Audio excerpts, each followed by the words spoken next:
Assalamu alaikum. My name is Sayyida Sana. I am student of BEd 1.5 year morning, and today is my presentation topic is rating scale.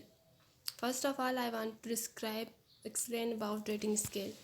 Rating scale is an important technique of evolution. Rating scale जो है एक important technique है evolution के लिए. Rating scale जो है assessment होती है. एक rating scale के through हम assessment करते हैं एक person की दूसरे person तक.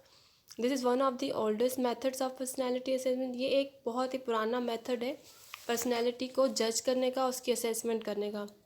इसके कुछ सर्टन जनरल अप्रोचेस हैं जो कि एसेस करते हैं पर्सनैलिटी को, जैसे कि होलिस्टिक और overall approach, projective test approach and trait approach. In this rating scales and inventories come under the trait approach. ये जो रेटिंग स्केल्स और इन्वेंटरीज हैं वो ट्राइट अप्रोच के अंडर आती हैं. उसके बाद है points of rating scales. Rating scale के पॉइंट्स 3 पॉइंट स्केल भी होता है और 5 पॉइंट स्केल भी होता है. 3 पॉइंट स्केल जो है उसमें आते हैं above average, average and below average. और 5 पॉइंट स्केल में आता है excellent, very good, good, average और पुअर. 3 पॉइंट स्केल में फॉर एग्जांपल हम सेल्फ चेक कर रहे हैं कि किसी चीज़ के बारे में हम कोई अंदाज़ा लगा रहे हैं, कोई काम कर रहे हैं, तो उसमें हम रेटिंग स्केल के थ्रू जज करेंगे कि हमने जो काम किया है वो ठीक है या नहीं. उसमें हम 3 कैटेगरीज़ में स्केल को डिवाइड करते हैं कि I got it, I am not sure, I need help please. Means अगर हम वो काम कर पा रहे हैं तो वो हम आई गॉट इट में मतलब फर्स्ट नंबर पे आ जाएगा. अगर हमारे अंदाजे के मुताबिक काम ठीक नहीं हुआ तो वो I am not sure second step पे आ जाएगा. और सबसे लो पे आ रहा है कि आई नीड हेल्प प्लीज़, मतलब मुझे उस काम को करने के लिए किसी न किसी सहारे की ज़रूरत पड़ेगी तो वो काम हो सकेगा. उसके बाद है 5 पॉइंट रेटिंग स्केल. ये भी है 5 पॉइंट पर मुनहसर होता है. फर्स्ट पॉइंट है आई एम डूइंग ग्रेट, मतलब अगर काम हमारा अचीव हो रहा है तो मैंने अच्छा किया. अगर नहीं हो रहा, मतलब थोड़ा बहुत ऊपर नीचे है, तो I am doing okay. Third one जो है I am getting really irritated, मतलब जो मैंने अंदाज़ा लगाया था बहुत ख़राब है. उसके बाद फोर्थ है तो वो बहुत ज़्यादा अग्रेसिव फील करता है कि बिल्कुल ही काम ठीक नहीं हुआ. और सबसे लास्ट और लो लेवल है कि वो बिल्कुल भी ठीक नहीं हुआ तो मैं बहुत अपने आप को अनकंफर्टेबल फील कर रही हूँ उस काम के अकॉर्डिंग. उसके बाद है 4 टाइप के रेटिंग स्केल होते हैं. फर्स्ट है descriptive rating scale, numerical rating scale, graphical rating scale and comparative rating scale. First of all हम डिस्क्राइब करेंगे डिस्क्रिप्टिव रेटिंग स्केल को. डिस्क्रिप्टिव मीन ही ऐसा होता है कि डिटेल में किसी चीज़ को डिस्क्राइब करना.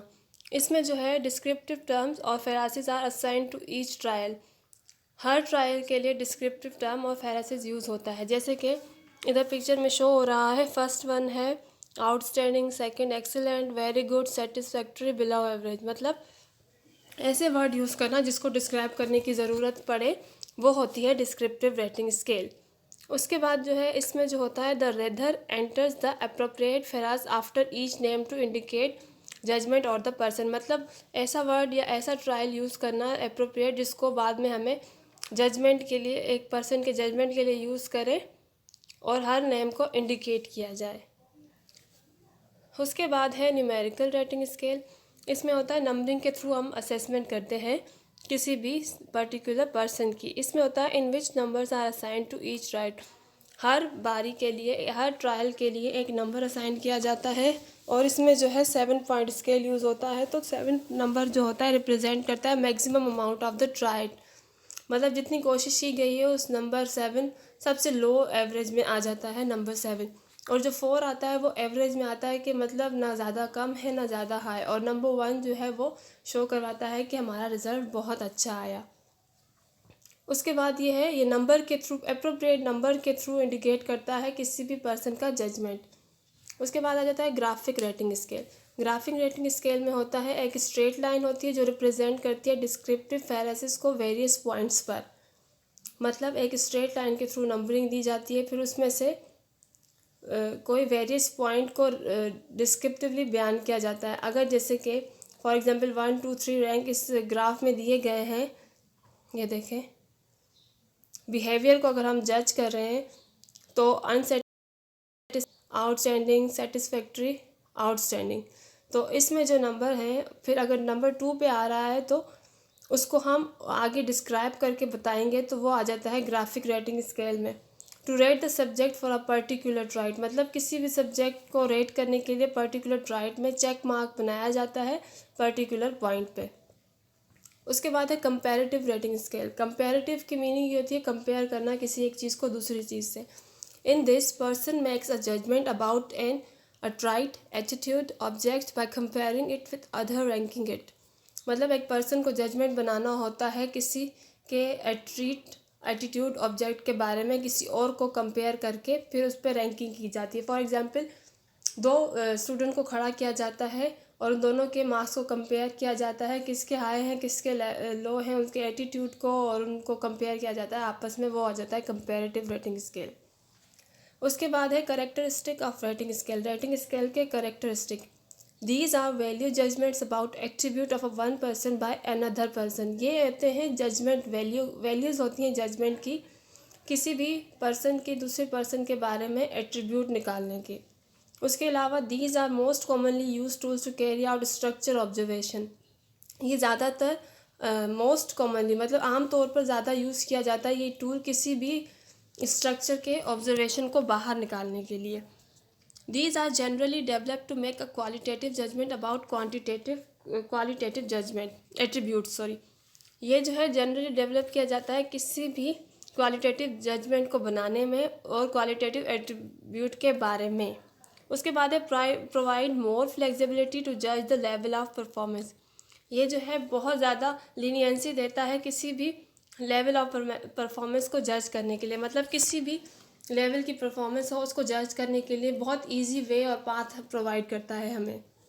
उसके बाद जो प्रिंसिपल है रेटिंग स्केल के नंबर 1 पर है it relates to learning object. ये लर्निंग ऑब्जेक्ट से रिलेट करता है। Needs to be confined to performance areas that can be observe. ये कन्फाइंड एरियाज प्रोवाइड करता है जिनको हमने ऑब्जर्व करना होता है। Clearly defines mode of behaviour. ये जो है डिफ़ाइन करता है behaviour of mode of behaviour define करता है बहुत वाज़े तौर पर। The behaviour should be readily observe in a number of situation. ये इसमें जो है बिहेवियर इजीली ऑब्जर्व किया जाता है कई नंबर ऑफ सिचुएशन के थ्रू। मीन्स कि एक सिचुएशन नहीं बहुत सारी सिचुएशंस को रख कर हम ऑब्जर्व कर सकते हैं किसी के भी बिहेवियर को। Allow some space in the rating scale for the rater to give supplementary remarks. मतलब इतना रखना चाहिए कि जो रेटर है उसको सप्लीमेंट्री रिमार्क्स का टाइम मतलब वो सप्लीमेंट्री रिमार्क्स को वक्त दे सके, इतना हमें स्पेस रखना चाहिए रेटिंग स्केल में। 3 to 7 रेटिंग पोजीशंस में भी प्रोवाइडेड। 3 से 7 जो है रेटिंग पोजीशन प्रोवाइड करनी चाहिए। All raters should be oriented to the specific scale as well as the process of rating in general. सारे रेटर्स जो है उनको ओरिएंटेड स्पेसिफिक स्केल होना चाहिए जैसा कि उनका प्रोसेस होना चाहिए रेटिंग में जनरल। उसके बाद एडवांटेजेस जो इसके फ़ायदे हैं, easy to administer and score, मतलब बहुत ईजी होता है किसी भी चीज़ को एडमिनिस्टर करने के लिए और उसको स्कोर करने के लिए, मतलब उस पर रिमार्क्स देने के लिए।